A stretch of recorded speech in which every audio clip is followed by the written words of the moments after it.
Hello friends, আজ আমি আবার একটি নতুন গল্প নিয়ে ফিরে এলাম। গল্পটি ভালো লাগলে লাইক এবং কমেন্ট করবে এবং আমার চ্যানেলটিকে সাবস্ক্রাইব করে আমার পাশে থাকবে। বিদীপ্তা বৌদির সঙ্গে যখন ফোনে কথা হচ্ছিল তখনই বুকের বাম পাশে যন্ত্রণা অনুভব করছিল কুহেলি। যদিও বিদীপ্তা বৌদি তাকে বলেছিলেন যে দুশ্চিন্তা করার কারণ নেই, কিন্তু তবুও কুহেলি স্থির থাকতে পারছিল কই। বৌদির সঙ্গে কথা বলে অস্থির মনটা নিয়ে ঠাকুর ঘরে ঢুকল সে। বিদীপ্তা যতই বলুক দুশ্চিন্তার কিছু নেই, তবুও কুহেলির অবুঝ মনটা যে অশান্ত হয়ে আছে। থেকে থেকে গাইছে কেবল। করজোড়ে এটাই প্রার্থনা করছে কুহেলি, এবার দুর্গাপূজায় যখন মায়ের কাছে যাবে মাকে যেন সে সুস্থ সবল দেখতে পায়। বিয়ে হবার পর বাড়ি থেকে 1000 মাইল দূরে নতুন এক শহরে নিজের আর তিমিরের ছোট্ট সংসার গড়ে তুলেছে কুহেলি। তিমির কুহেলির স্বামী। কর্মসূত্রে তিমির এখানকারই বাসিন্দা হয়ে গেছে এখন, তার সঙ্গে কুহেলিও। দূরত্বের কারণে অহরহ বাপের বাড়ি না যেতে পারলেও প্রত্যেক দুর্গাপূজাতে কুহেলি বাবা মায়ের কাছে যায়। ইদানিং তার মা কণিকা দেবীর শরীরটা তেমন ভালো নেই, যদিও কুহেলির বাবা এবং দাদা মায়ের চিকিৎসায় কোনো গাফিলতি রাখেননি। কিন্তু যখন অচিনপুরে যাওয়ার সময় উদ্যত হয় তখন কোনো কিছু দিয়েই কি আর কাউকে ধরে রাখা যায়?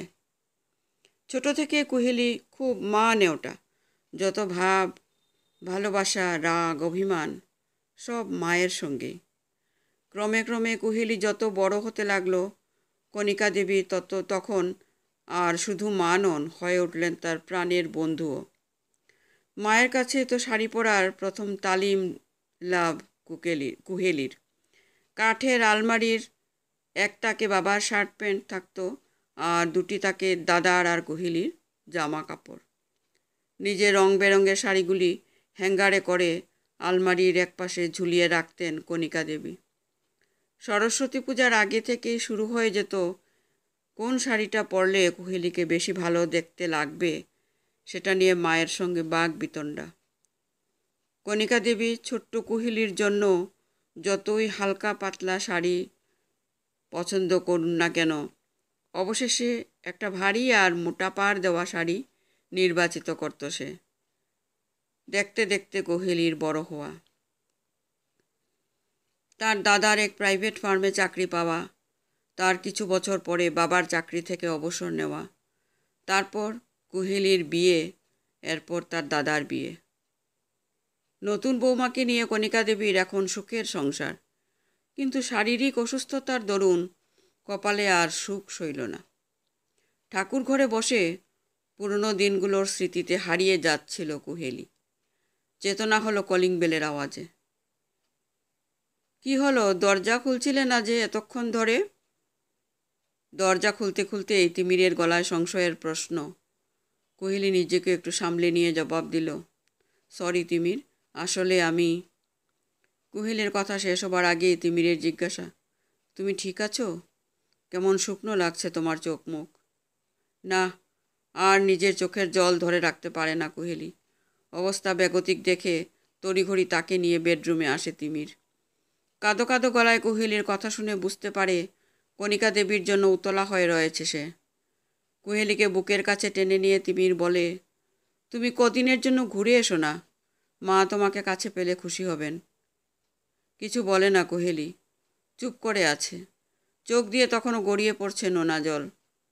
তার মাথায় হাত বুলিয়ে দিতে দিতে তিমির আবার বলে, কেঁদো না কুহু, আমি তোমার জন্য টিকিট কেটে যাওয়ার ব্যবস্থা করে দিচ্ছি। কিছুদিনের জন্য ঘুরে এসো, চিন্তা করো না। তোমাকে চোখের সামনে দেখলেই মা দেখবে অনেকটা সুস্থ হয়ে গেছেন। কুহু কিছু বলে না, শুধু মাথা নেড়ে মৌন সম্মতি জানায়।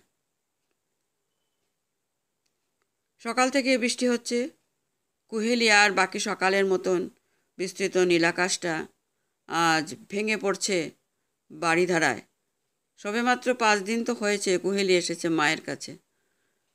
আর এই স্বল্প সময়ের মধ্যেই সংসারের মোহমায়া ত্যাগ করে অচিনপুরের উদ্দেশ্যে পাড়ি দিলেন কণিকা দেবী। বাড়িময় কান্নার রোল। কুহেলি দাদা আর তার বৃদ্ধ বাবা শোকস্তব্ধ অবস্থায় বসে আছেন। মনে হচ্ছে এক নিমেষে বাড়ির আনন্দগুলোতে কারোর কুদৃষ্টি পতিত হয়েছে। ওদিকে কুহিলি আর বিদীপ্তা বৌদি রাঙা বউয়ের সাজে সাজিয়ে চিরবিদায় জানায় কণিকা দেবীকে। কণিকা দেবী আপনজনদের ছেড়ে চলে গেছেন। হয়ে গেল দিন 15 মতো। স্বাভাবিক জীবনযাত্রায় ফিরে আসার আপ্রাণ প্রচেষ্টা চালাচ্ছেন বাড়ির সকলে, কিন্তু কুহেলি এখনও মায়ের স্মৃতি আঁকড়ে পড়ে আছে। এক রবিবারের সকালে ওই পুরনো কাঠের আলমারিটা খুলে মায়ের শাড়িগুলোয় হাত বুলাচ্ছিল কুহেলি। শাড়িগুলোতে মায়ের স্পর্শ পায় সে। হঠাৎ তার নজর গেল কিছু পুরনো মলিন সুতির শাড়ির দিকে। মনে পড়ে গেল কণিকা দেবী একদা বলেছিলেন কুহেলি আর বিদিক্তার বাচ্চা হলে এই সুতির শাড়িগুলো দিয়ে বাচ্চার জন্য কাঁথা সেলাই করবেন। মলিন শাড়িগুলো রাখা ছিল আলমারির এক কোণে। কথাটা মনে হতে দলা পাকানো কান্নাটা গলার কাছে এসে যেন ধাক্কা দিচ্ছে তার। আলমারির কপাট ধরে শক্ত হয়ে দাঁড়িয়ে আছে কুহেলি। কতক্ষণ দাঁড়িয়েছিল খেয়াল নেই। চেতনা হয় তার বাবার ডাকে। কুহুমা, তোর দাদা বৌদিকে একটু ডেকে দে তোমা এই ঘরে। কুহু একটু দীর্ঘশ্বাস ছেড়ে তাদেরকে ডাকতে যায়। কিছুক্ষণের মধ্যে সকলে এই ঘরে উপস্থিত হলো। কুহেলির বাবা কাঠের আলমারির বড় ড্রয়ার থেকে কয়েকটি বাক্স বের করেন। বাক্সগুলো তুলে ধরেন কুহেলি ও তার বৌদির সামনে। একটি বাক্সে 2 গাছা চুড়ি, একটিতে একটি আংটি আর গলার হার, আর 2টি বাক্সে মানতাসা আর গলা নেকলেস।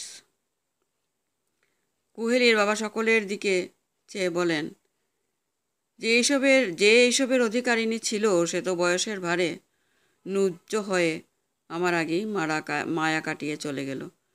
কুশল আর কুহেলির বিয়ের পর কণিকার কাছে এই যৎসামান্য কিছু ছিল। আমি চাই কুহু আর বৌমা তোমরা নিজেরা ভাগ বাটোয়ারা করে নাও কার কোন গয়না পছন্দ। ধীর পায়ে বাবার কাছে গিয়ে সবগুলো বাক্সের ডালা বন্ধ করে কুহেলি। এক মুহূর্ত স্থির থেকে বাক্সগুলো একে একে সে তুলে দিল তার বৌদির হাতে আর এগিয়ে গেল আলমারির কাছে। আলমারি ভর্তি শাড়িগুলোতে একবার হাত বুলিয়ে সেই মলিন পুরনো সুতির শাড়িগুলোর মধ্যে থেকে একটা শাড়ি হাতে নিয়ে বলল, বৌদি, মায়ের সব শাড়ি গয়না তুমি রাখো, একটা শাড়ি শুধু আমায় দাও। আমি এই শাড়িটার স্পর্শে মাকে খুঁজে পাবো। আমার আর কিছু চাই না, কিচ্ছু না, শুধু এই শাড়িটার ভাগিদার আমি হতে চাই বৌদি। আর স্থির থাকতে পারে না সে। মলিন শাড়িখানা বুকে জড়িয়ে কান্নায় ভেঙে পড়ে কুহেলি। আজকের গল্প এখানে শেষ করছি। নমস্কার।